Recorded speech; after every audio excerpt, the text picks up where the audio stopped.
Hi everyone, this is Christopher Paolini again, and I'm here today with the awesome Rachel Hartman. Hi Rachel.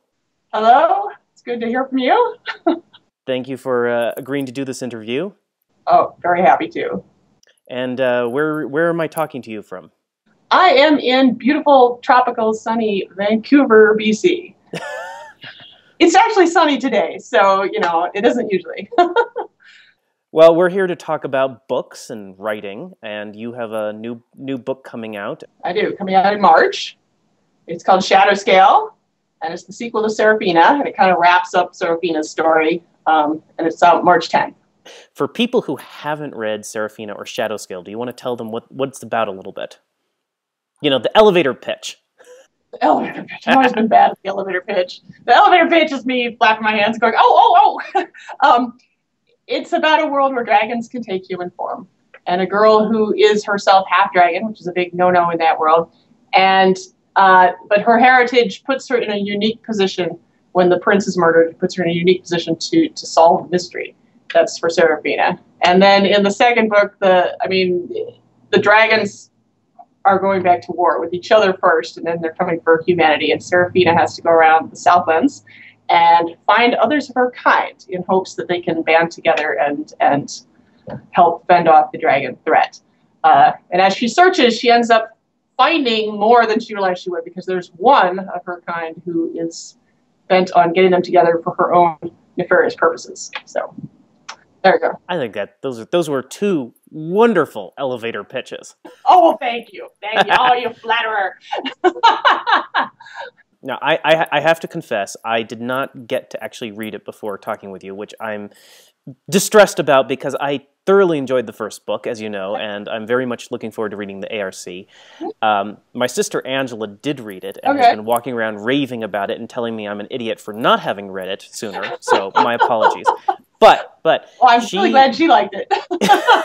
she did bring up an interesting point, which I wanted to ask you, which is she was curious about how you went about creating your villain for the book. Oh. Because in her opinion, this is a very interesting villain. And if we can discuss this without spoiling things too much for readers.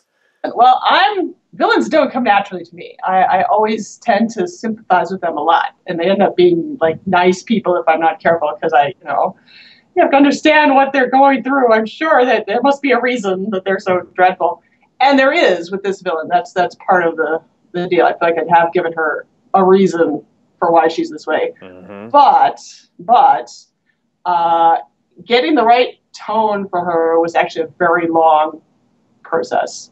And I was not good at her voice at first. And over subsequent drafts, the way it went was, I would write scenes with her, and Jim would be like, "This isn't very scary. This one's scary." I was like, "Oh, okay, that's the one." Okay, so then I would try and sort of foster that, like having a garden, and you're looking for the right plants, and it's full of weeds. Or looking for the right tone.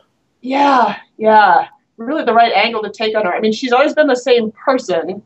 I mean, I've always felt like I've known who she is and why she does what she does, but having the right tone really was the key. And it took a lot of attempts. So, other than that, like I don't know that she sort of came to me whole, like her personality and who she was. I think the reason it took me so long to find the voice, in a way, is that her actual voice is actually pretty scary. To me, and so I was oh no, I can't, and so I would soften her somehow, even unintentionally. So I had to learn to let her be herself. I always find it fascinating when there are these characters who, what you want them to be in sort of an abstract way, but trying to do it in a concrete fashion can end up being this incredible challenge, because who you are as a writer is not who this character is, and so you end up having to almost like change a part of yourself in order to capture this character. Yes, I think that's part of it. Well, and also, like, you understand the character, and so you and characters that are more like you are reacting to her in a certain way because you know what's in her heart, but the reader doesn't know. How do I convey what I know? rather than acting on assumptions. So now I feel like I'd be remiss if we didn't at least somewhat discuss probably the most fascinating topic in all of fantasy, which of course is dragons. So Yes. why and I think you have some of the best dragons around at the moment. I really do. I mean, I love your take on dragons. So why did you choose to make the dragons in your books the way you have versus the way everyone else has done dragons? Not that everyone else does exactly the same thing, but why did you choose this certain approach that you did? Well, I mean, it really started with a comic book I used to do. Before I started writing novels, I used to write an illustrated comic book called Amy Unbounded, which was a small press comic. I mean, in the 90s, everybody was like photocopying their own comics. You take it to comic conventions and sell it for $1 off the table. And it was great fun, but no way to make a living. And so in this comic, though, I had always intended there to be dragon characters. It was set in Gareth. And Gareth has been with me like forever, since I was a teenager. And so I always knew there would be dragons. But when it came time to draw dragons, it turns out dragons are hard to draw. And they kept looking like dogs with wings, you know, it was so terrible. So I despaired. I said, well, what can I do? I can either get rid of these characters, or I can sit down and practice really hard until I can draw dragons properly.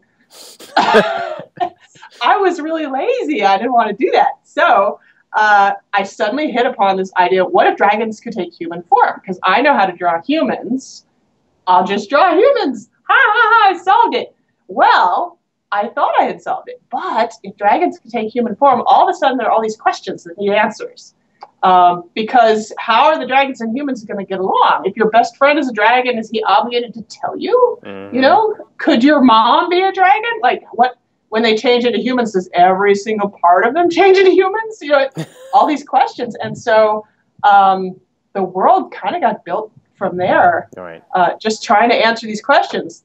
Trying to make it all. And don't you think that all the best logical world building, character building, story building comes from taking those little what if questions and then just one of them and just working out the implications all the way down the road? Yeah, I think so. I really think so, because questions lead to more questions, right? And if you're not interested in the questions, then speculative fiction maybe is not the right field for you. You know, you can be in the real world where the questions are mostly answered, right? But this is just, it's fun. And it can go on and on and on. And there are things even now that I still, you know, that I don't know completely. And I like that. One of the weird difficulties writing the second book for me also is my problem-solving strategy tends to be, if it's not working, just throw it away, throw everything away. But when you have a whole book set in stone already, you can't. Right? Yeah. So I like leaving things vague a bit for the future. I'm already getting questions. The shadow scale, it resolves, but there is enough room for a certain open-endedness to certain things, right? I don't spell out what everybody's whole future is going to be. So I'm already getting questions about, well, what happens to so-and-so? And what I'm worried about this. And I'm like, I don't know. I don't even know. Anything can happen. I think I frustrate my readers even more because I tell them, oh, I know what's going to happen. I just haven't written it yet. Right. Well, that's the thing. You know, you want to have the option, yes, also to. Yeah. Well, with your dragons, I mean, they especially when they're in their dragon form, they seem to process information and emotions. Just their mental processes in general are definitely very different than humans.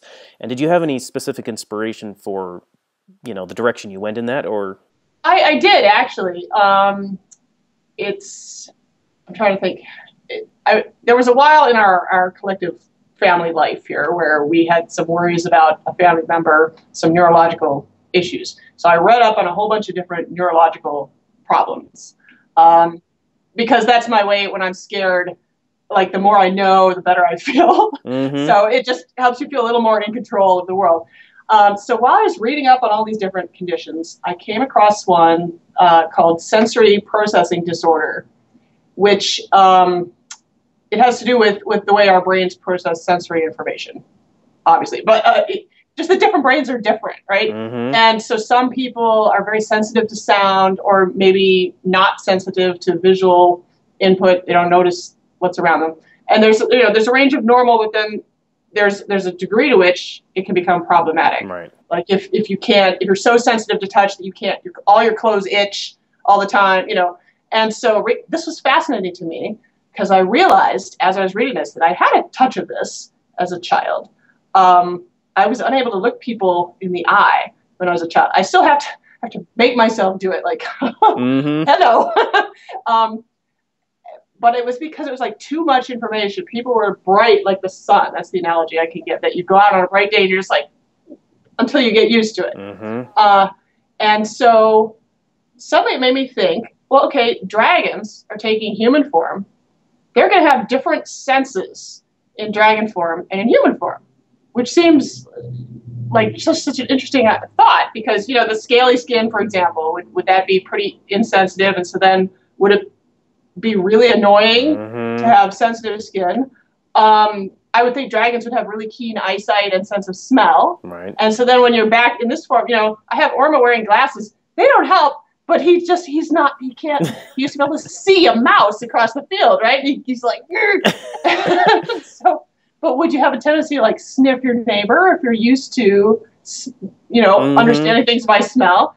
And so from there, physical, like sensing senses, it was just a hop, skip, and a jump to emotion senses, because as reptiles, would they need emotions? Right. And I thought, well, okay, let's say they don't. I mean, most reptiles are not very social. I think of emotions as being kind of a social cohesion kind of thing, at least the softer emotions, More of a mammalian thing. Yeah, for bonding with each other young and creating a society that way. So how are these creatures going to create a society if they don't have that connecting them? And so what would connect them?